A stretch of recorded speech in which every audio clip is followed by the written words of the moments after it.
नमस्ते दोस्तों, मैं नेपाल से हूँ और मैं काफ़ी दिन से इंडिया का जो 5 राज्य का जो चुनाव है उसके बारे में काफ़ी दिन से सुन रहा हूँ, देख रहा हूँ और पढ़ रहा हूँ। और मुझे इंडिया के साथ इसलिए भी लगाव है कि क्योंकि मैं कई साल इंडिया में रह के काम कर चुका हूँ और मुझे इंडिया अपना एक दूसरा घर जैसे लगता है, क्योंकि मेरा वो कर्मभूमि था। अभी मैं नेपाल में हूँ और अपना काम में अभी छोटा मोटा कुछ काम कर रहा हूँ। काम तो यही कि कुछ चाय का दुकान चला रहा हूँ। और आज मुझे एक बात कहने की बहुत मन किया, इसलिए कह रहा हूँ।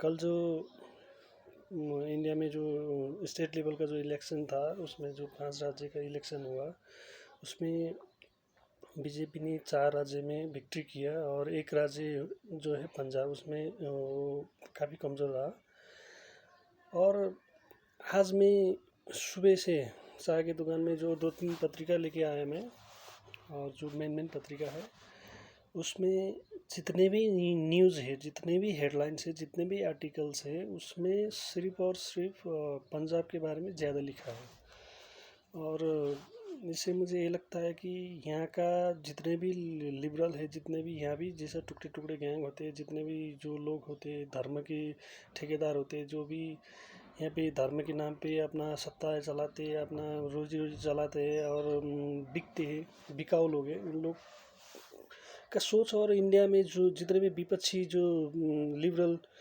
क्या बोलते हैं, लिबरल तो नहीं बोलूँ उसको, क्या बोलते हैं, जो टुकड़े टुकड़े गैंग होते हैं, जैसा इंडिया के बारे में सोचते हैं, वो भी यहाँ भी ऐसे ही सोचते हैं।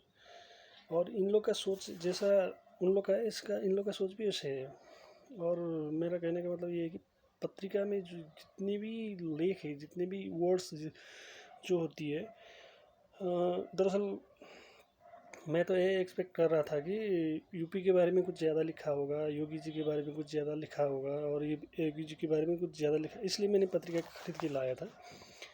लेकिन मुझे ताज्जुब ये हुआ कि उन लोगों ने सारे पत्रिका के सारे आर्टिकल में जितने भी शब्द थे, जितने भी वर्ड थे, जितने भी, एक पन्ना, बहुत बड़ा पन्ना था, उसमें पूरा का पूरा आम आदमी पार्टी के बारे में लिखा है। और ये जताने की कोशिश की है कि मोदी हार गया। कितनी अजीब बात है ना।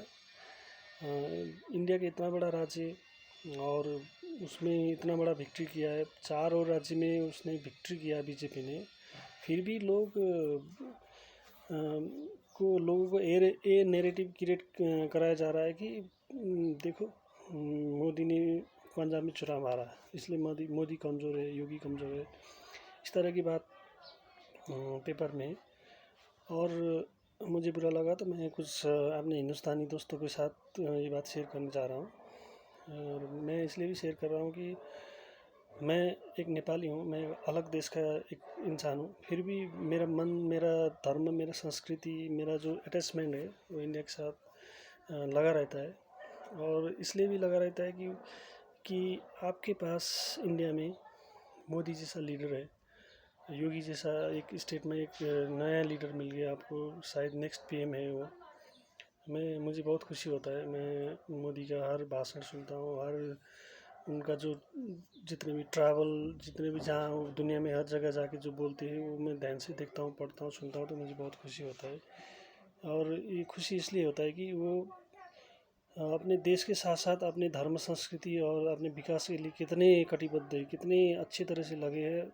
और हमारे यहाँ पे लोग पहला जो हम लोग राजा को मानते थे, जब से राजतंत्र ख़त्म हो गया तब से हमारा देश भी अस्त व्यस्त हो गया है। ऐसा लग रहा है कि हम कोई बहुत बुरे दौर में गुजर रहे, ऐसा लग रहा है, गुजरने वाले हैं और गुजर भी रहे। क्योंकि अभी हम लोग के देश में यूनिटी की बहुत कमी है। बहुत सारे लोग, बहुत सारे युवा लोग विदेश जाते हैं, विदेश में देश छोड़ के, गाँव छोड़ के जा रहे हैं, यहाँ पे कोई रोज़गार नहीं है, कुछ काम नहीं है। ये सब देख के मुझे बहुत दुख होता है, क्योंकि हम लोग के देश में लीडरशिप अच्छा नहीं है। और मैं भी सपना देखता हूँ कि हमारे देश में ही मोदी जैसा, योगी जैसा कोई नेता मिले जो देश के लिए सोचे, देश के लिए काम करे और देश को अच्छा बनाए, विकसित बनाए। और हमारा जो हिंदुस्तान और नेपाल का जो संबंध है वो हमेशा कायम रहे, अच्छे रहे और हम लोग मिलजुल के रहे। धन्यवाद।